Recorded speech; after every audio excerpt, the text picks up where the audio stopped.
성도님 여러분 반갑습니다. 제가 우리 거제교회 기가 목사 되기 전에 거제교회 수요 예배를 여러 번 참석했었습니다. 집이 가깝다 보니까. 근데 그럴 때마다 야 정말 거제교회는 말씀과 기도가 살아있구나 하는 생각을 했는데 오늘 보니까 말씀과 기도 외에도 찬양이 살아있구나. 그래서 말씀과 기도와 찬양이 살아있는 거제교회 참 좋은 교회, 여러분 모두를 축복합니다. 여러분 인생에서 제일 중요한 만남이 무엇일까요? 인생에서 제일 중요한 만남은 역시 예수님과의 만남이라고 할 수 있겠죠. 맞습니까? 예, 맞습니다. 인생에서 예수님을 만나느냐 못 만나느냐 거기에 따라서 인생이 너무나 달라지기 때문에 인생에서 제일 중요한 만남은 역시 예수님과의 만남이라고 할 수 있습니다. 그렇다면 인생에서 두 번째로 중요한 만남은 무엇일까요? 두 번째. 예, 여러 대답들이 나올 수 있겠죠. 예, 그런데 저는 인생에서 두 번째로 중요한 만남은 로마서와의 만남이다. 이렇게 말하고 싶어요. 로마서의 만남이다. 저는 어릴 적부터 교회를 다녔지만 이 로마서와 제대로 만나지는 못했습니다. 그러다가 대학교 2학년 때 교회에서 성경 공부를 하면서 로마서와 아주 뜨겁게 만나게 되었습니다. 그 당시에 저는 인생을 어떻게 살아야 될 것인가에 대해서 고민이 많았습니다. 그래가지고 여러 책들도 읽고 또 선배님들을 만나가지고 막 많은 대화들을 나누면서 도대체 나는 어떻게 인생을 살아야 되느냐 이것에 대해서 고민을 많이 했는데 교회에서 로마서 성경 공부를 하면서 내가 어떻게 살아야 되는지 그 답을 이 책에서부터 얻게 되었습니다. 저는 로마서가 주는 이 메시지야말로 인생에서 제일 중요한 그런 길이 된다는 것을 발견하게 됐죠. 저는 원래 목사가 되려고 하는 생각이 하나도 없었습니다. 왜냐하면 저희 어머니 쪽 친척 중에 목사님들이 많으시거든요. 예, 해마다 숫자가 늘어나가지고 정확하게 파악이 안 될 정도로 어머니 쪽 친척 중에 목사님들이 많으십니다. 그러다 보니까 내까지 또 목사가 될 필요가 있겠나 이렇게 싶어가지고 목사가 될 생각은 하지 않고 공대를 가가지고 공학 박사가 돼가지고 이 나라를 위해서 사회를 위해서 아주 중요한 일을 해야 되겠다 이렇게 결심을 가지고 대학을 갔는데 로마서와 만난 이후로 이제 꿈이 완전히 바뀌었습니다. 그래가지고 내가 공학 연구를 해가지고 공학 박사가 되는 것도 중요하고 소중한 일이겠지만 또 그리스도인으로서 아주 보람 있는 일이겠지만 나는 이 로마서를 전하면서 살아야 되겠다. 그래서 지금 이 저녁에도 로마서를 전하기 위해서 이렇게 올라왔습니다. 사랑하는 성도님 여러분, 제가 앞으로 기회가 있을 때마다 이 로마서 말씀을 여러분들과 함께 나누고자 하는데 이 로마서의 복음이 여러분들 삶 가운데 계속해서 영향을 미치고 충만해지기를 주님의 이름으로 축복합니다. 저는 로마서를 너무나 사랑합니다. 다른 성경을 읽다가도 이 로마서가 그리워가지고 로마서로 돌아가고 싶은 생각이 들 정도예요. 요즘 이제 이사야서를 읽고 있는데 이사야서 지금 한 10장 정도 읽었는데 이사야서보다 로마서를 읽어야 되겠다 이런 생각이 들 정도로 다른 성경이 있는 것이 방해가 될 정도로 이 로마서를 매우 사랑합니다. 저는 로마서를 한 700번 넘게 읽은 것 같아요. 제 인생의 꿈 중에 하나가 로마서 10,000번 읽고 죽기. 오래 살아야 되겠죠? 로마서 10,000번 읽고 죽기 이런 꿈이 있습니다. 그런데도 아직도 로마서 읽을 때마다 새로운 것이 있다는 것을 알게 됩니다. 오늘도 제가 이 로마서를 한번 다 읽었는데 정말 이 로마서가 너무나 놀랍구나 하는 것을 깨닫게 됐어요. 처음에 로마서 읽을 때는 제가 로마서는 읽는 것이지만 로마서를 10번, 20번, 100번, 200번 읽다 보니까 로마서가 내 인생을 읽고 있구나. 이 로마서에 제 인생이 완전히 그냥 이 들통나고 완전히 이렇게 투영돼 가지고 이렇게 완전히 이제 폭로되고 있다는 것을 깨닫습니다. 제가 여러분들에게 이 로마서 개요와 또 오늘 설교 개요를 드렸는데 혹시 없으신 분들은 좀 나눠주시길 바라고. 현장에서 예배 드리지 못하고 또 댁에서 드리는 분들은 그냥 아쉽지만 목소리로 이렇게 집중하시기 바랍니다. 이 로마서는 사도 바울의 편지입니다. 편지. 여러분 편지는 어떤 사람한테 쓰는 겁니까? 보고 싶은 사람한테 쓰는 것이죠. 그죠? 저는 군대에 있을 때 편지를 1000통을 썼습니다. 대단하죠? 아무도 안 놀라시네요, 여러분. 군대에 있을 때 1000통을 편지를 썼어요. 그 중에 700통을 지금 저희 아내가 된 저희 여자친구, 그 당시 여자친구에게 썼고 나머지 300통은 다른 여자친구들에게 아닙니다. 아닙니다. 아, 이거 방송 저희 집사람도 보고 있을 텐데. 예. 다른 친구들에게, 가족들에게 이제 편지를 썼는데, 그러다 보니까 편지를 쓰는 그런 마음이 어떤 건지를 잘 알고 있습니다. 사도 바울도 이 로마에 있는 성도들이 보고 싶어서 썼어요. 사실은 아직 한 번도 본 적이 없었습니다. 그렇지만 보고 싶어서 편지를 썼습니다. 꼭 전해줄 말이 있어가지고. 또 사도 바울은 누구냐 했을 때 사도다, 또 교회 개척자다, 신학자다 이렇게 말할 수 있지만 사도 바울은 역시 선교사라고 볼 수 있어요. 사도 바울은 주 6년에 태어나가지고, 그러니까 예수님보다 6살 어리죠. 33년경에, 다시 말해서 20대 중반에 예수님을 만났어요. 다메섹 도상에서 예수님을 만났고 66년에 순교했습니다. 그런 한 60년 정도밖에 되지 않는 정말 길다면 길고 짧다면 짧을 수 있는 그런 인생을 살았지만 주님을 위해서 온전히 바쳐드린 그런 인생이 되었습니다. 그는 제 1차, 2차, 3차 선교 여행을 떠났는데 3차 여행 중에 고린도에서 이 로마서를 기록하였습니다. 그때가 한 주 56년경쯤 되는데 죽기 10년 전에 이 편지를 쓴 것이죠. 그러다 보니까 사도 바울의 그 아주 성경에 대한 통찰력들이 잘 드러난 서신서가 바로 이 로마서라고 할 수 있습니다. 저는 오늘 이 로마서 1장 1절부터 17절까지 여러분들과 함께 살펴보고자 합니다. 세 가지 주제를 말씀드릴 텐데요. 예수 그리스도의 복음, 그 다음에 빚진 자가 전파하는 복음, 하나님의 의의 복음, 이 세 가지를 여러분들에게 말씀드리고자 합니다. 첫 번째로 살펴볼 것은 예수 그리스도의 복음입니다. 예수 그리스도의 복음. 따라 봅시다. 예수 그리스도의 복음. 1절부터 7절까지 사도 바울의 첫인사와 자기 소개가 등장하고 있습니다. 여러분, 사도 바울이 13 서신서를 남겼는데요. 아주 독특하게 이 첫인사와 또 끝인사 부분에는 그 편지의 핵심 주제들이 아주 압축적으로 요약되어서 담겨 있는 것을 보게 됩니다. 그러니까 여러분, 이 사도 바울이 굉장히 치밀하게 편지를 쓴 것을 우리는 알게 되는 것이죠. 그래서 이 첫인사에 편지의 핵심을, 주제를 딱 담아가지고 말해주고 또 편지 본문을 쭉 이야기한 다음에 끝인사에 다시 한 번 더 또 핵심을 담아서 이야기해주고 이런 식으로 아주 글을 논리적으로 체계적으로 쓴 것을 볼 수 있습니다.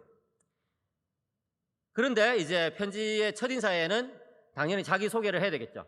특별히 사도 바울은 로마 교회를 만난 적이 없기 때문에 자기에 대해서 좀 구체적으로 소개를 하고 있습니다. 1절에 보시면 바울은 자신을 세 가지로 소개합니다. 예수 그리스도의 종 바울은 사도로 부르심을 받아 하나님의 복음을 위하여 택장함을 입었으니, 바울은 자신을 먼저 예수 그리스도의 종이라고 소개합니다. 바울은요, 이 새 문화권의 사람이었습니다. 새 문화권. 이 사람은 히브리 사람으로 태어났어요. 유대인인 것이죠. 히브리 사람, 이스라엘 사람이에요. 그 다음에 이 헬라식 교육을 받았어요. 그 당시에 로마가 세상을 이렇게 정복한 다음에도 여전히 문화적인 부분에는 그리스, 다시 말해서 헬라 문화가 앞서 있었기 때문에 지식인들은 다 헬라 문화식 교육을 받았어요. 헬라어를 이렇게 썼던 것이죠. 그래서 이 로마의 황제들도 자신의 이 모국어라고 할 수 있는 라틴어보다는 헬라어로, 그리스어로 그렇게 대화를 하곤 했었습니다. 그리고 사도 바울은 로마 시민권자죠. 그죠? 여러분들이 다 아시다시피 사도 바울이 어떻게 해서 로마 시민권을 얻게 됐는지 확실하게 알 수는 없지만 아마도 자신의 부모나 또는 그 할아버지 할머니 때에 로마에 충성을 했던 것 같아요. 그래가지고 이 유대인에게 로마 정부에서 시민권을 준 것이죠. 지금도 뭐 미국 시민권 있으면 뭐 여러 가지 유리한 점이 많지만 그 당시에 이 로마 시민권은 지금 미국 시민권에 비교할 수 없을 정도로 굉장히 많은 특권들이 있었습니다. 그처럼 사도 바울은 이 새 문화권에 속한 사람이었던 것이죠. 오늘날 우리가 뭐 21세기 한국 사회는 다문화다 이렇게 이야기하는데 여러분, 성경이 기록된 이 시대가 다문화였어요. 다문화. 사도 바울 자체가 완전히 다문화의 사람이었다는 것이죠. 그러다 보니까 사도 바울의 이 표현 하나하나가 여러 가지 의미가 있다는 것을 우리는 알게 돼요. 예를 들어서 여기 예수 그리스도의 종이라고 했을 때 이 종이라는 단어가 나오잖아요. 헬라어로 둘로스라고 하는데 이 종이라는 이 단어가 이게 도대체 이 히브리식의 종을 말하는 것인지 아니면 이 헬라식의 종을 말하는 것인지 아니면 로마식의 종을 말하는 것인지, 왜냐하면 이 문화권마다 종에 대한 그런 어떤 태도가 다 달랐거든요. 그래서 이게 도대체 어떤 문화권 속에서 말하는 종이라는 개념이냐 뭐 이런 거 가지고 학자들이 막 다투고 막 논문도 써내고 이렇게 합니다. 그런데 여러분, 히브리 문화권이든 헬라 문화권이든 로마 문화권이든 모두 종이라고 할 때에 공통점이 있었는데, 그것은 뭐냐면은 종은 주인의 말에 순종해야 된다. 어떤 문화권이든지 종이라고 하면은 주인의 말에 순종해야지 종이지, 주인에게 막 대들거나 주인에게 불순종하는 것은 종이 아니다 하는 거예요. 사도 바울이 자신을 예수 그리스도의 종이라고 말할 때는 무슨 뜻일까요? 나는 예수님의 말을 순종합니다 라는 뜻인 것이죠. 그렇습니다, 여러분. 생면부지의 로마 교회에 편지를 쓰면서 사도 바울은 자기를 PR하지 않습니다. PR이 뭡니까? 영어로 PR이? 피할 것은 피하고 알릴 것은 알리는 것. 이게 PR이죠. 이게 잘난 척하지 않는다는 거예요. 사도 바울은 자기를 예수 그리스도의 종으로, 노예로서 소개를 하고 있습니다. 여기서 우리는 사도 바울이 자기를 어떻게 인식했는지를 알 수가 있는 것이죠. 성도님 여러분, 여러분들은 자기를 어떤 관점에서 인식하고 계십니까? 내가 뭐 벌어놓은 통장의 잔액으로 나를 평가하십니까? 내가 가지고 있는 어떤 학위 이런 거 가지고 나를 평가하십니까? 아니면 뭐 내가 가지고 있는 어떤 사회적 지위 또는 사람들이 나를 어떻게 알아주는가, 학교 성적, 뭐 여자친구 남자친구가 어떠냐 이런 거 가지고 자기를 평가합니까? 아니면 우리 자식이 뭐 어떤 대학에 갔다 뭐 이런 거 가지고 자기를 평가합니까? 그게 아닌 거죠. 그게 아닌 거죠. 사랑하는 성도님 여러분, 이 밤에 우리가 꼭 기억해야 될 것이 무엇입니까? 우리는 예수 그리스도의 종이라는 것입니다. 우리가 예수 그리스도의 종이라는 이 사실 안에서 우리 자신을 평가하고 우리 자신을 바라볼 때에 우리는요, 교만해질 필요도 없고 또 그렇다고 해가지고 열등감에 빠질 필요도 없어지는 거예요. 여러분의 자녀들에게 너는 예수 그리스도의 종이라는 것을 어릴 때부터 심어주시기를 바랍니다. 청년 여러분, 시대가 어렵지만 나는 예수 그리스도의 종이다라는 이 의식으로 시작하시기를 바랍니다. 우리 어른 성도님 여러분, 그리고 또 연로하신 우리 성도님 여러분, 우리 모두는 예수 그리스도의 종입니다. 그럴 때에 교회의 질서가 잡히게 되는 것이죠. 시대가 아무리 변하더라도 흔들리지 않는 원점이 있으면 자신의 위치를 정확하게 파악하고 살아갈 수가 있습니다. 사도 바울은 바로 예수 그리스도의 종이라는 이 의식 속에서 일평생 살아갔던 것입니다. 또한 바울은 자신을 사도라고 소개합니다. 이 사도라는 말은 부르심을 받았다라는 말입니다. 어떤 면에서는 우리 모두가 부르심을 받은 사람들이죠. 그런데 신약 성경에서 사도라는 말은 독특한 용례로 쓰인다는 것을 우리 다 알고 있습니다. 누가 사도입니까? 예수님의 12사도들이 사도입니다. 그렇죠. 그렇기 때문에 여러분, 이 사도라는 말을 함부로 남용하면 안 돼요. 어떤 선교단체는 사도, 지도자를, 리더를 사도라고 부르는 선교단체도 있고 그런데 그래서 안 돼요. 제가 한 번은 학교에서 그 아프리카에서 온 친구들에게 이제 신학을 가르쳤습니다. 영어로 막 신학을 가르쳤는데, 제가 이 로마서 1장 1절을 설명하면서 이 사도는 예수님의 12사도와 또 바울 사도로서 이제 끝이 났다. 그들이 돌아가시고 나서 이제 다 끝이 났다. 이렇게 이야기하니까 어떤 아프리카 학생이 손을 딱 들더니만, 교수님 아닙니다. 이런 거예요. 그래서 뭡니까? 했더니 아프리카에는 아직도 사도들이 있습니다. 이런 거예요. 그래서 제가 그 사도들이 뭘 하는 겁니까? 했더니 교회의 이제 지도자로서 어떤 교회가 참된 교회인지 또 어떤 교회가 가짜 교회인지 이런 것을 분별해주는 그런 사람들을 사도라고 한다는 거예요. 그래서 제가 사도라고 부르지 말고 그냥 리더라고 부르면 안 됩니까? 목사라고 부르면 안 됩니까? 사도라고 불러야 된대요. 그래가지고 제가 혹시나 해가지고 당신이 혹시 사도입니까? 했더니 사도 맞다는 거예요. 제가 학교에서 사도를 가르치고 있습니다, 여러분. 그래서 안 되겠죠, 여러분. 이 용어라는 것은 이 성경에 기록되어 있는 용어를 우리가 따라가야 되는 거예요. 우리가 마음대로 용어를 만들어내고 이렇게 하면은 곤란하다는 것이죠. 그렇지만 사도는 특별한 그런 이제 부르심을 받은 사람으로서 이 예수님의 12사도와 함께 사도 바울도 역시 사도에 속하는 것이죠. 13번째로서. 왜 그래요? 예수님께서 직접 그를 만나 주셨기 때문입니다. 그렇잖아요. 어디서? 다메섹 도상에서 예수님께서 친히 나타나셔가지고 바울을 사도로 삼아 주신 것이죠. 여러분, 바울조차도 사도로 부르심 받았는데 얼마나 그 사람의 사도권에 대해서 의심하는 사람들이 많았습니까? 그런데 오늘날 여러 선교단체에서 사도 이런 말을 남용하는 것은 전혀 옳지가 않아요. 그런데 여기서 바울이 자신을 사도라고 소개한 이유가 있어요. 어떤 이유입니까? 이제부터 내가 이야기하는 것은 나의 이야기가 아니라 예수님의 말씀이다, 이 뜻입니다. 로마서는 단지 사도 바울이 지어낸 그런 이야기가 아니라 예수님께서 주신 말씀이라는 것이죠. 그렇기 때문에 여러분, 사도들이 우리에게 준 이 복음 가운데 머무시는 교회가 되시기를 축복합니다. 마지막으로 바울은요, 하나님의 복음을 위하여 택정함을 입은 자라고 소개합니다. 이것은 자신의 사명을 선언한 것입니다. 맞아요. 예수님께서는요, 여러 사도들을 부르셨지만 그 사도들 한 명 한 명마다 사명을 주셨어요. 고유한 사명을 주셨어요. 예를 들어서 베드로 같은 경우에는요, 이 예루살렘 교회를 돌보라는 그런 사명을 주신 것이죠. 그러니까 베드로가 그 일을 아주 잘 감당한 거 아니겠습니까? 그죠? 예. 그런데 이 바울에게는 어떤 사명을 주셨느냐? 너는 이방인들에게 복음을 전하기 위해서 택한 나의 그릇이다라고 이렇게 말씀하신 거예요. 그래가지고 이 바울은요, 자신이 사도지만 사도로서 자기가 특별하게 받은 사명이 무엇인지를 알고 있었던 것이죠. 다시 정리하자면 사도 바울은 예수 그리스도의 종으로서 자신을 고백합니다. 자신의 영적인 신분을 말하는 거예요. 자신이 또 사도라고 말합니다. 자신의 교회 내에서의 직분을 말하는 것이죠. 그리고 자기는 이방인에게 복음을 전파하는 선교사라고 소개합니다. 자기가 가지고 있는 고유한 사명을 말하는 것이죠. 바로 이것입니다. 오늘 우리가 이 밤에 기억해야 될 것은 바로 이것입니다. 나는 도대체 영적인 신분이 무엇인가? 나는 정말 예수 그리스도의 종으로서 그렇게 살아가고 있느냐? 아니면 내가 내 인생의 왕노릇 하고 있느냐? 내가 교회 내에서 직분이 무엇인가? 여러분, 직분을 소중하게 생각해야 돼요. 예? 이 수요일 와가지고 이게 찬양대 섬기는 것도 직분인 것이에요. 오기 싫죠? 솔직하게 오기 싫잖아요. 저도 여러분, 오늘 설교가 아니었으면은 집에서 그냥 야구 보면서 땡땡이 쳤을지도 모르겠어요. 그런데 직분이 있으니까, 그죠? 직분이 있으니까 그렇게 함부로 할 수가 없는 거예요. 예. 그 다음에 고유한 사명. 교회마다 사명이 있습니다, 여러분. 우리 거제교회는 어떤 사명을 가졌느냐? 이 시대에 여러 교회들이 있어요, 여러분. 제가 한번 숫자를 세어보니까요, 우리나라의 교회가 편의점 숫자보다 2배나 많아요, 여러분. 놀랍지 않습니까? 골목마다 있는 편의점보다 교회가 2배, 2.5배나 많다고요. 근데 그 많은 교회가 있다는 것은 축복이죠. 근데 문제는 뭐예요? 사명을 감당하지 못하는 교회들이 많다는 거예요.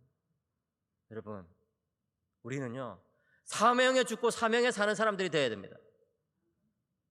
사명 때문에 우리는 이 시간 이렇게 하나님께서 불러 모아 주신 거예요. 그것을 기억해야 돼요. 자신에 대해서 간단하게 이렇게 소개한 다음에 바울은 예수 그리스도의 종답게 예수님에 대해서 길게 소개하고 있습니다. 여러분, 당시에 이 경건한 유대인들이 가지고 있었던 2가지 질문이 있었습니다. 2가지 질문. 첫 번째 질문은 뭐냐면은 메시아는 도대체 언제 오시느냐 하는 거예요. 메시아는 언제 오시느냐. 아니, 우리가 아브라함의 후손으로서 지금 이렇게 로마의 속국이 돼가지고 이렇게 비참하게 살고 있는데 언제 메시아가 오셔가지고, 다윗의 후손 메시아가 오셔가지고 우리를 해방시켜 줄 거냐, 우리를 독립시켜 줄 거냐, 우리에게 좋은 시대를 줄 거냐, 이 메시아가 언제 오실 거냐에 대해서 모든 경건한 유대인들은 질문을 가졌던 것이죠. 그와 함께 이 2번째 질문이 있었는데 뭐냐면은 메시아가 오시면 나는 어떻게 메시아 백성이 될 수 있느냐는 거예요. 그렇잖아요, 여러분. 메시아가 오셨는데 내가 메시아의 백성이 안 되면 아무 소용이 없잖아요. 그러니까 나는 메시아의 백성이 어떻게 하면 될 수 있느냐, 이런 것에 대해서 2가지 핵심적인 질문을 가지고 있었는데 바울이 2절과 3절, 4절에서 그에 대해서 답변을 주고 있는 거예요. 2절에서 사도 바울은 뭐라고 말합니까? 맞다. 이 복음은 하나님이 선지자를 통하여 그의 아들에 관하여 미리 약속하신 것이다. 맞다. 우리는 메시아를 기다려야 되는 걸 맞다는 거예요. 그의 아들이라는 것은 뭡니까? 메시아거든요. 하나님의 아들 메시아. 메시아에 대한 것이 복음이 맞다는 거예요. 그런데 내가 놀라운 사실을 알려주겠다. 뭐냐? 메시아가 오셨다는 거예요. 메시아가 오셨다고? 처음 듣는 소리인데?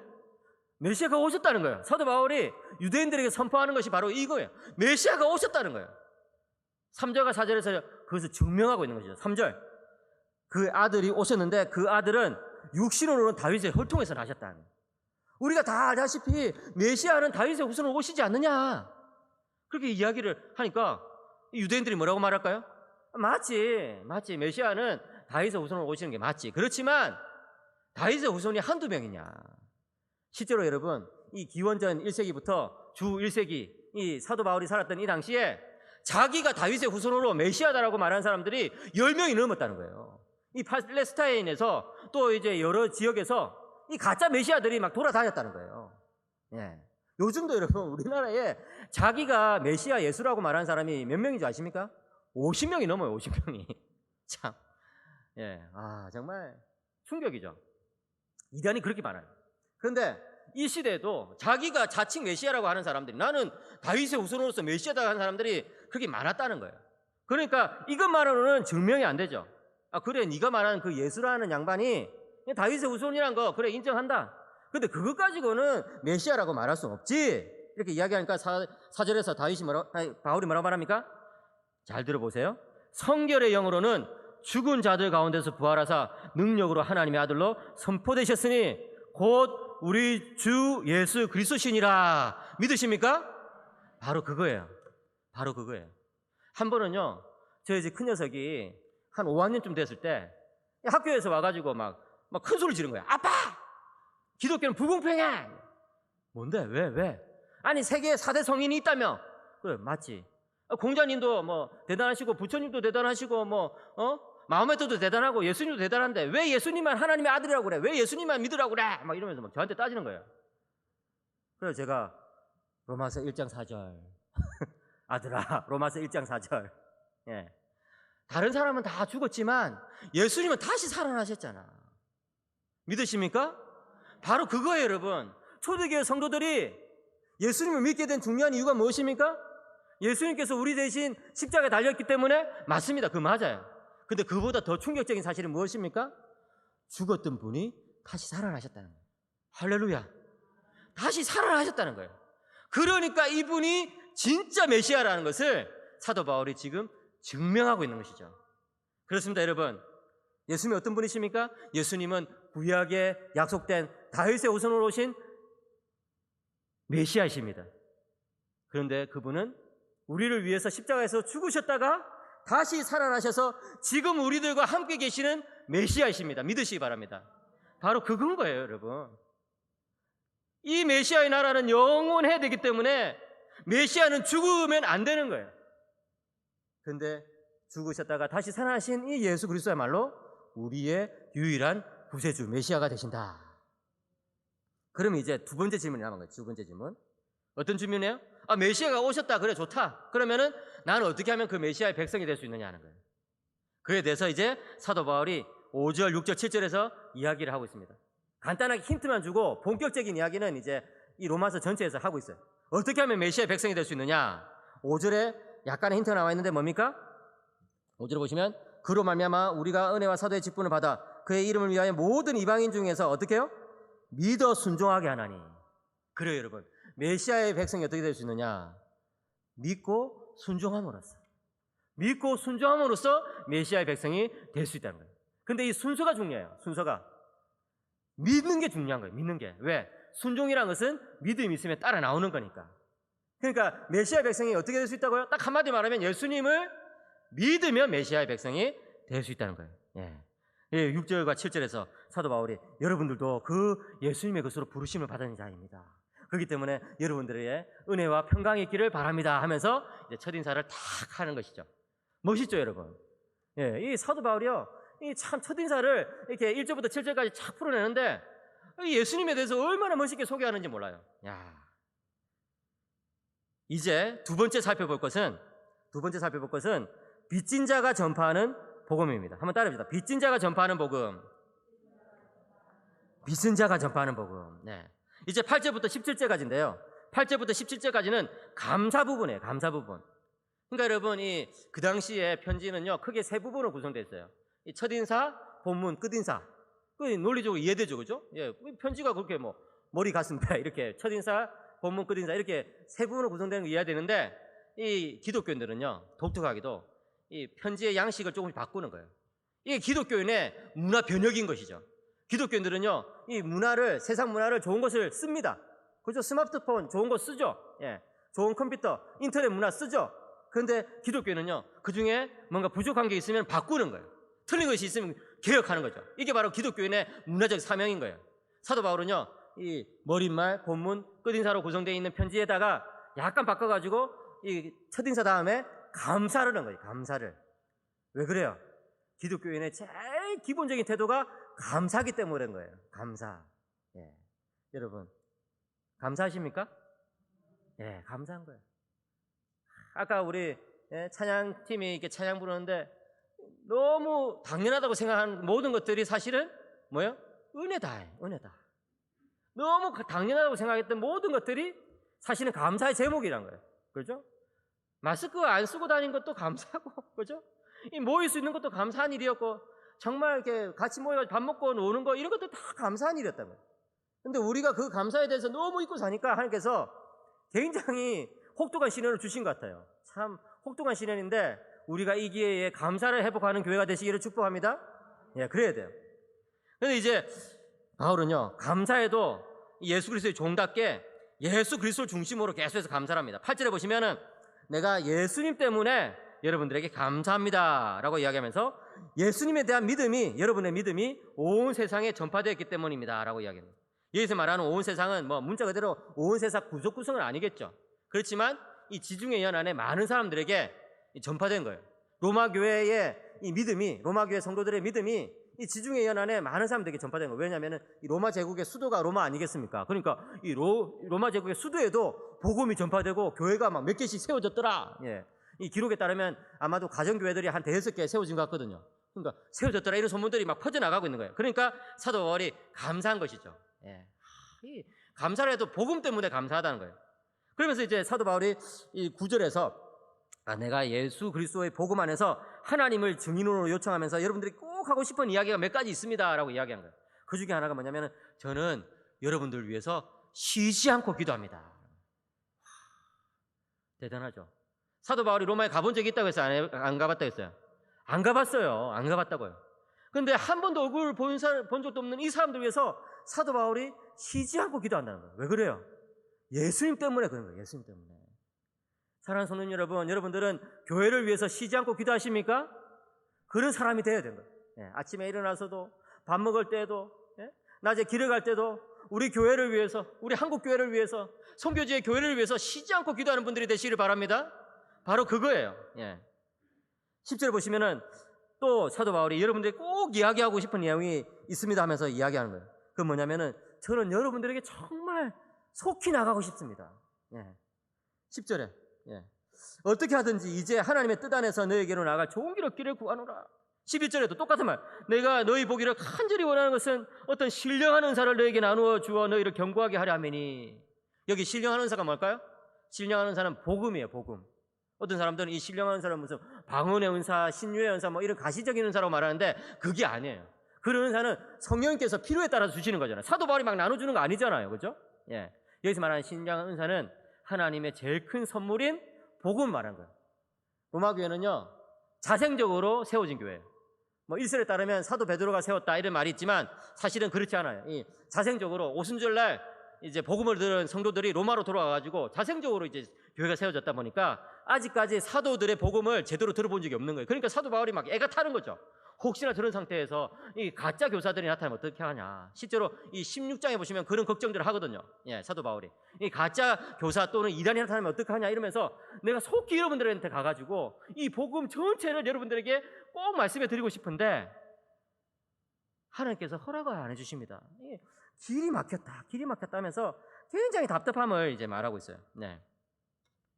그러면서 또 12절에 뭐라고 말합니까? 제가 여러분들에게 꼭 가고 싶은데 그렇게 해가지고 서로 복음을 전하고 또 이렇게 뭡니까? 은혜를 주고받고 하는 가운데 피차 아니함을 얻고 싶어가지고 피차 아니함을 받고 싶어가지고 그렇게 하고 있다는 거예요.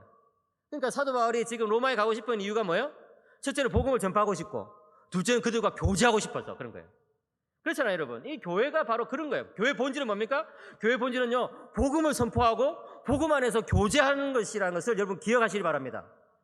여러분, 교회에서요, 복음으로 교제가 안 이루어지면요, 이거는 교회 본질을 상실한 거예요. 여러분들이 구역 모임할 때나 또는 전도회 모임할 때나 또는 이제 청년회 모임할 때나 복음 안에서 교제가 이루어져야 되지. 막 세상적인 이야기, 아파트 값이 올렸니 내렸니, 정치 이야기, 이런 것들은요 우리의 주된 화제가 되어서는 안 된다는 거예요. 우리의 주된 화제는 뭐예요? 우리의 주된 주제는 바로 예수 그리스도의 복음이라는 것을 기억하시기 바랍니다. 바로 그거예요. 예. 그렇게 하면서 서로 안위함을 얻는 것이죠. 안위함을. 제가 이 말을 들으면서 야, 사도 바울도 뭔가 성도들로부터 위로를 받고 싶었구나. 여러분, 목사들도 외롭습니다. 그걸 아셔야 돼요. 예. 우리 목사님도 외로울 때가 있을 거예요. 예. 제가 여러 담임 목사님들을 만나거든요. 그 담임 목사님들이 하시는 말이 교회에 문제가 있지만 내가 이 문제를 누구에게도 이야기를 못합니다. 왜 그럴까요? 이야기하면 시험에 드니까. 그죠? 이야기를 못해요. 심지어 사모님에게도 이야기를 못한다는 거예요. 예. 그러니까 여러분 참 여러분들이 목사님 위해서 기도를 많이 해줘요. 우리 담임 목사님과 부목사님들과 이 교역자님들, 전도사님들 위해서 기도를 많이 해주셔야 돼요. 그리고 격려해 주시고 고맙습니다. 사랑합니다. 예, 은혜 받았습니다. 예, 이런 이야기를 많이 해주셔야 되는 거예요. 저한테 하라는 말이 아닙니다, 여러분. 저한테 하라는 말이 아니고 우리 교역자들한테 그렇게 해가지고 피차 안위함을 얻는 그런 공동체가 되시기를 축복합니다. 바로 그거예요. 예, 좋은 공동체는요, 예, 목사님만 막 퍼주는 게 아니에요. 좋은 공동체는 사역자들만 막 죽으라고 이해하라는 그런 게 아니에요. 좋은 공동체는 서로 막 안위함을 주고받는 거예요. 복음 안에서. 그죠? 위로를 주고받는 거죠. 그런데 로마로 직행하는 길이 열렸습니까? 아직 안 열렸습니까? 안 열렸죠. 여러분, 사도 바울이요, 얼마나 기도를 많이 했겠습니까? 예? 하나님, 로마로 가기를 원합니다. 로마로 보내주시옵소서. 제가 로마 가가지고 복음을 전해야 됩니다. 뭐 나쁜 뜻으로 기도한 게 아니잖아요. 근데 하나님께서 그의 기도를 지금 막으셨다. 막으셨다. 저는요, 바울의 심정이 참 어떤 면에서는 좀 안타까웠긴 한데 어떤 면에서는 하나님께서 그때 바울을 막으신 게 참 감사해요. 왜 그럴까요, 여러분? 만약에 하나님께서 바울의 기도를 딱 들어주셔가지고 로마로 지켜가는 길이 열렸으면 사도 바울이 로마서를 썼을까요, 안 썼을까요? 안 썼겠죠. 그냥 봐가지고 그냥 바로 복음을 전했겠죠. 그런데 이 로마로 가는 직행길이 막히니까 바울이 어쩔 수 없이 이 로마서를 기록했는데 이 로마서가 2000년 동안 교회를 먹여 살리는 젖줄이 되고 있다. 뭐예요? 이 밤에 여러분들은 기도 제목이 있어가지고 이 자리에 나오신 줄 압니다. 사랑하는 성도님 여러분, 여러분들은 마음속에 품고 있는 기도 제목이 다 있다는 것을 저는 알고 있습니다. 그런데요, 때로 하나님께서 그 기도에 응답 안 하실 때도 있는 거예요. 응답 안 하실 수도 있는 거예요. 그런데 여러분 기억하시기 바랍니다. 하나님께서 우리의 기도에 응답하지 않으신다고 해서 하나님에게 일이 안 이루어지는 게 아니라는 거예요. 하나님의 일은 여전히 이루어지고 있다는 거예요. 믿으시기 바랍니다. 그래요, 여러분. 저는요, 이때까지 살아오면서 정말 간절히 기도했는데 하나님께서 제 기도에 응답 안 하신 경험들이 여러 번 있어요. 아니, 많아요. 여러분들도 그런 경험이 있으시죠? 예. 정말 여러분 더 열심히 기도하시는 분들일수록 그런 경험을 한다는 거예요. 하나님께서 내 기도를 안 들어주시는 것 같은 그런 경험을 한다는 거예요. 그런데 그럴 때 여러분 낙담하지 마시기 바랍니다. 나의 뜻은 이루어지지 않아도 하나님은 일하신다. 그러니까 여러분 사도 바울이 지금 직행하는 길이 딱 막히니까 어떻게 해요? 에이 진짜 뭐 하나님 내 기도도 안 들어주시고 막 삐져가지고 이렇게 아무것도 안 하고 있고 이럽니까? 그게 아니잖아요. 로마서라도 쓰는 거잖아요. 이게 성도의 태도예요. 어떤 태도? 나의 기도를 들어주시지 않고 나의 기도에 채답으로 밀어주시고 계속해서 나의 기도를 이렇게 계속해서 연장시켜 주신다 하더라도 이 자리에서 내가 할 거는 한다는 거예요. 여러분 제가 오늘 아침에 신문을 읽었는데 한국 사람들이 제일 좋아하는 기업가들의 말이 정주영 회장님의 시련은 있어도 실패는 없다라는 말이에요. 이 말 잘 아시죠, 그죠? 근데 제가 딱 보니까 이 말은 진짜 우리 기독교인들이 아멘으로 받아야 될 말이에요. 시련이 있어도 실패는 없다. 그렇지 않습니까, 여러분? 그래요, 여러분. 우리 삶에 시련이 있을 수 있습니다. 때로는요, 기도 응답이 안 이루어지는 그런 경험이 있을 수도 있습니다. 그런데 낙담하지 마시기 바랍니다. 하나님은 일하십니다. 믿으시기 바랍니다. 바로 그거예요. 바울이 왜 이렇게 이방인들에게 복음을 전파하고자 할까요? 14절 15절 14절 15절 보겠습니다. 14절 15절 헬라인이나 야만인이나 지혜 있는 자나 어리석은 자에게 다 내가 빚진 자라. 이 빚진 자 여기에 동그라미 쳐놓으세요. 빚진 자. 15절 그러므로 나는 할 수 있는 대로 로마에 있는 너에게도 복음 전하기를 원하노라. 여기 헬라인이나 야만인이나 지혜 있는 자나 어리석은 자는 모든 사람들을 말해요. 이 세상의 모든 사람들에게 저는 빚을 졌습니다. 여러분 사도 바울이 실제로 빚을 졌습니까? 사도 바울이 뭐 선교지 다니면서 사람들 뭐 돈을 갈취하고 이랬습니까? 그런 적 없어요, 여러분. 빚진 적 없어요. 그런데 왜 빚졌다고 말할까요? 여러분은 이 빚을 져본 적 있습니까? 살아가시면서 빚을 져본 적 있어요? 네. 저도 빚을 져본 적 별로 없는 것 같아요. 생각해보니까 신혼 초에 저희 집사람한테 빚진 지역이 있던 것 같아요. 부부간에 무슨 빚을 지나. 그런데 너무 자세히 알려고 하지 마십시오. 제가 신혼 초에 서울에서 막 열심히 대학생들 이제 이게 뭡니까 사역을 했는데 열심히 사역하다 보니까 제가 이제 카드를 너무 많이 긁어가지고 120만 원이 이제 그 카드 빚이 쌓인 거예요. 빵꾸가 난 거죠. 예, 여러분 그런 거 아십니까? 잘 모르시죠? 예. 카드 연체가 돼가지고 그래가지고 이제 돈 빌릴 데가 어디 있으면 그래가지고 이제 아내에게 그때 아내는 잘 나가고 있었거든요. 그래가지고 잘 나가는 아내한테 이제 돈을 좀 빌려달라고 해가지고 이제 카드를 빚을 갚고 이제 그게 이제 괜찮은 줄 알았는데 저희 집사람이 또 정확합니다. 빚을 갚으시기 바랍니다. 그래가지고 제가 전두사시지 이러니까 한 번에 갚을 수는 없고 매달 10만 원씩 이렇게 쫙쫙 갚는데 그 다 갚을 때까지 어찌나 불안하고 마음이 초조한지. 여러분 이 빚진 자의 심정이 그런 거예요. 빚진 자의 심정은요 빚을 다 갚을 때까지 마음이 불편한 거예요. 그런데 사도 바울이 도대체 왜 이 세상 모든 사람들한테 빚을 졌다고 그럴까요? 빚을 안 졌는데? 그것은 말하자면 하나님께 빚진 것을 이 사람들한테 갚겠다 이 뜻이에요.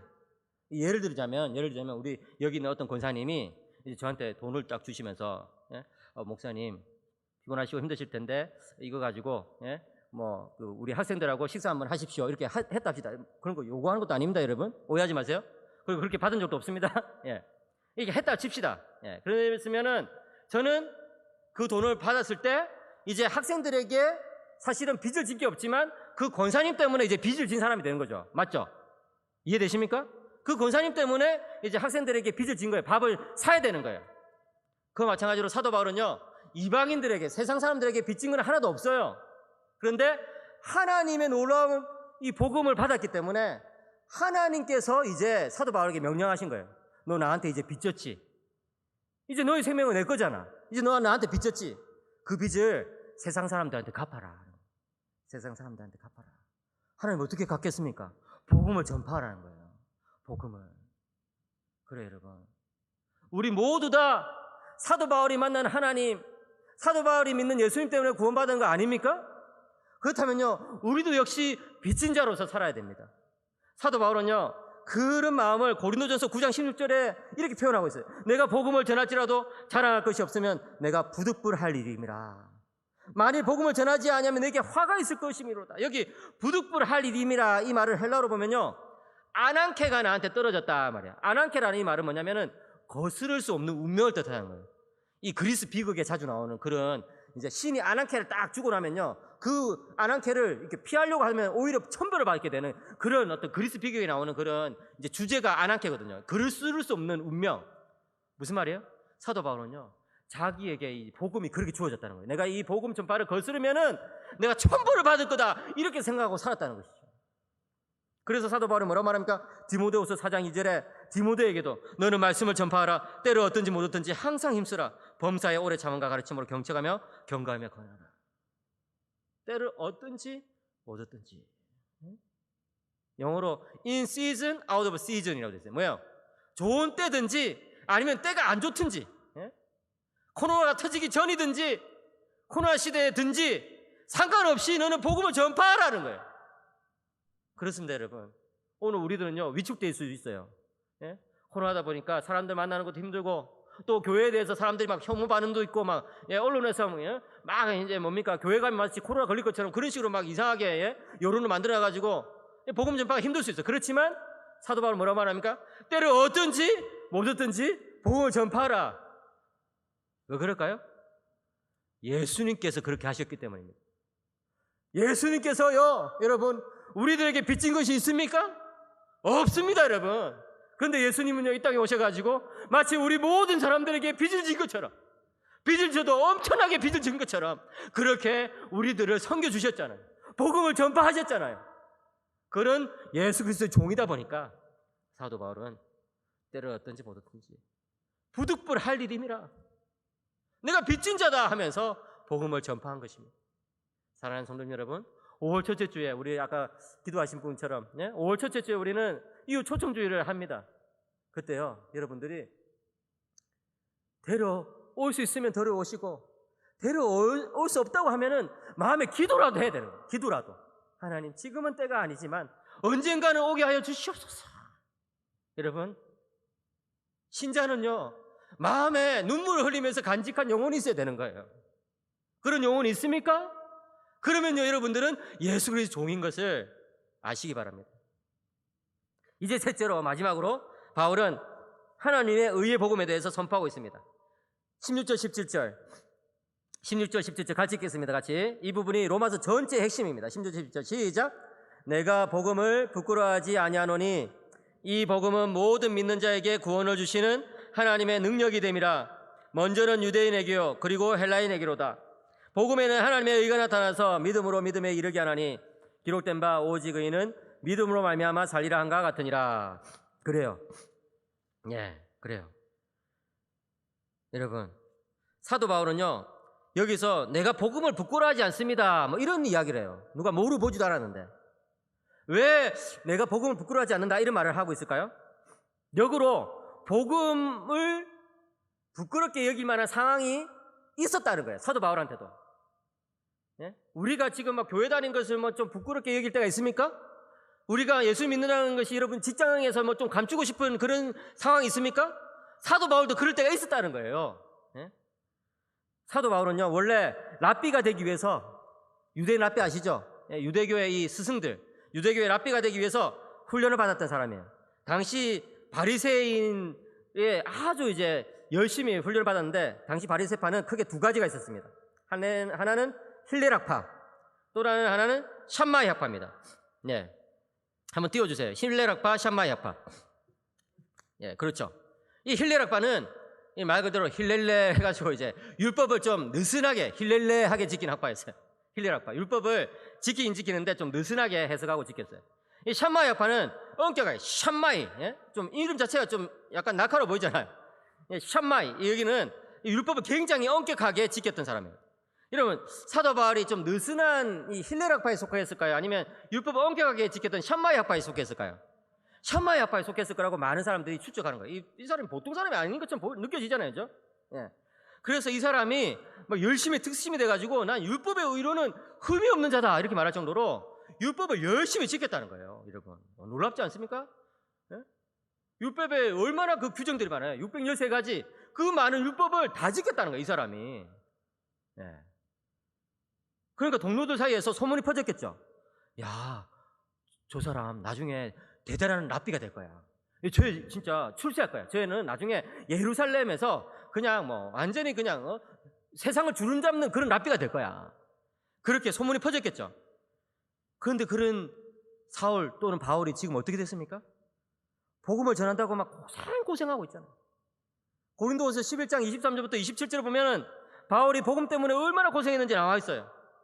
23절부터 제가 읽어보겠습니다. 그들이 그리스도의 일꾼이냐 정신없는 말을 하거니와 나는 더욱 그러하도다. 내가 수고를 넘치도록 하고 옥에 갇히기도 더 많이 하고 매도 수없이 맞고 여러 번 죽을 뻔하였으니 뭐요? 다른 사도들보다 베드로가 옥에 갇혔냐? 난 더 많이 갇혔다는 거예요. 누가 맞았냐? 난 더 많이 맞았다는 거예요. 24절 유대인에게 40에서 하나 감한 매를 40대 되면 사람이 죽을 수도 있기 때문에 유대인들은 39대까지만 때려야 되거든. 이 39대나 되는 매를 나는 5번이나 맞았다는 거예요. 3번 태장으로 맞고 1번 돌로 맞고 3번 파선하고 일주일을 깊은 바다에서 지냈으며 여러 번 여행하면서 강의 위험과 강도의 위험과 동족의 위험과 이방인의 위험과 신의 위험과 광야의 위험과 바다의 위험과 거짓 형제 중의 위험을 당하고 27절 또 수고하며 애쓰고 여러 번 자지 못하고 줄이며 목마르고 여러 번 굶고 춥고 헐벗어노라.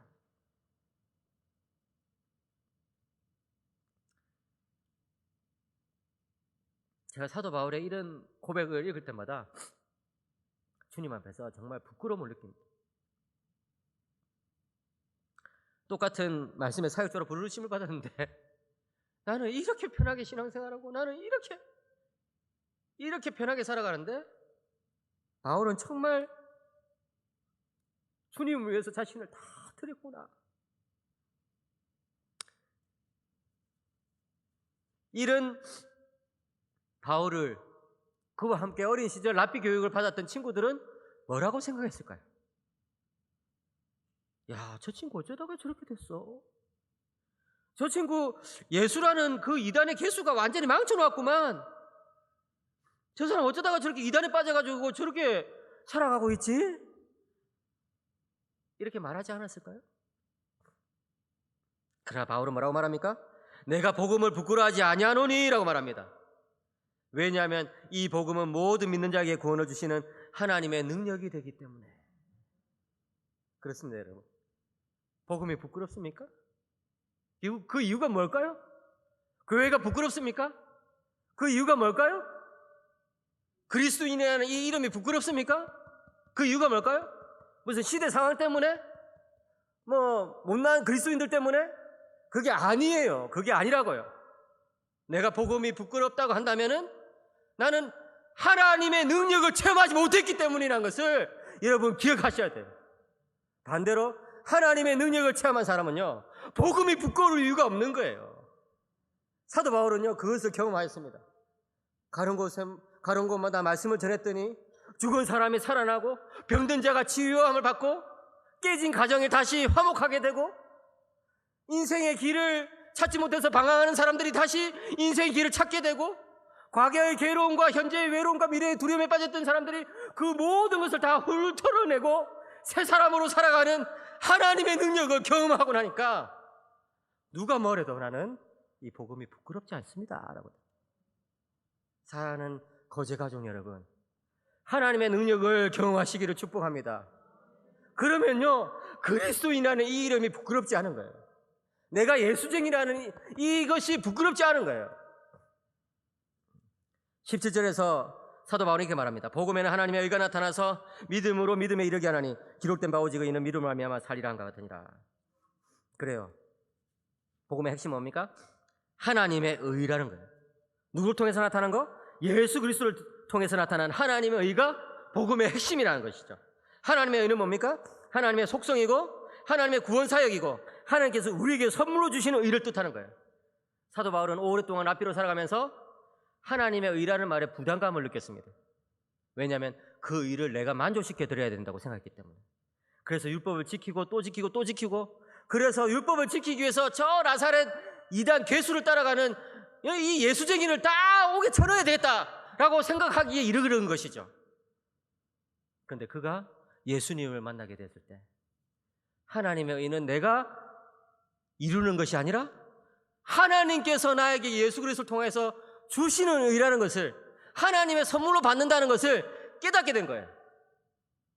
그리고 사도 바울은 뭐라고 말합니까? 기록된 바 오직 의는 믿음으로 말미암아 살리라 한것 같으니라. 하박국 2장 4절 말씀을 인용하고 있는 것이죠. 하박국 2장 4절. 네. 이 로마서는요, 사도 바울이 정말 공들여서 쓴 서신서이기 때문에 구약이 많이 인용되고 있습니다. 세보면 70번 정도가 인용되고 있어요. 그러니까 여러분, 로마서가 뚫리면 구약이 뚫린다 이렇게 생각하시면 돼요. 그런데 로마서에서 구약이 인용되는 여러 가지 방식들이 있는데 그 전체를 이렇게 종합해보면은 어떤 식으로 인용하냐면은 맥락 대 맥락으로 인용하는 거예요. 따라합시다. 맥락 대 맥락으로. 예. 무슨 말이냐면은 사도 바울은 지금 하박국 2장 4절 한 구절만 당겨오잖아요. 한 구절만 딱 인용하잖아요. 그렇지만 한 구절만 인용했지만 사실은 하박국 전체를 다 인용하는 거랑 마찬가지예요. 여러분들이 이게 찬송가 이제 소절 아시잖아요. 예수 사랑하심은 거룩하신 말일세, 이 찬송가 앞 소절만 딱 알면 뒷부분이 쭉 따라오죠, 그죠?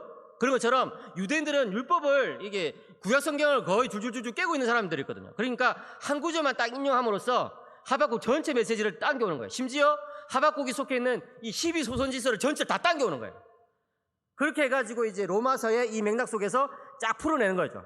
이게 맥락 대 맥락의 인용인 거예요. 아시겠죠? 그러니까 이 구약 성경이 신약 성경에 인용될 때는 딱 그 구절만 가지고는 해석하면 안 돼요. 그렇게 하면 잘 안 맞아요, 막. 이 전체 이 구절이 속한 이 전체 본문을 다 가지고 설명해야 되는 거예요. 그러면 여러분, 이 하박국이 속한 이 12소선지서의 주제는 뭡니까? 실패한 이스라엘에 대한 하나님의 심판인 거예요. 그렇잖아요. 실패한 이스라엘이 이제 하나님의 심판을 받아가지고 이 이방인들에 의해서 멸망당하게 됐다는 거예요. 그런데 그에 대해서 하박국이 따지잖아요. 하나님 어떻게 이럴 수가 있습니까? 그렇게 하니까 하박국 선지자에게 하나님께서 주신 대답은 뭡니까? 걱정하지 마라. 왜? 심판 중에도 의인은 뭘로? 믿음으로 살 것이기 때문에. 그거예요. 그러면 이게 구약의 맥락인데 신약의 맥락은 뭡니까? 로마서의 맥락은 뭡니까? 이 실패한 인류에 대해서 지금 사도 바울이 이야기하는 거예요. 그래요. 모든 인류는요, 아담 안에서 실패해버렸어요. 다 지옥가에 마땅하다고요. 그래서 사도 바울이 이제 답답하게 여기는 거예요. 하나님, 유대인들이라도 구원해 주시기로 하지 않았습니까?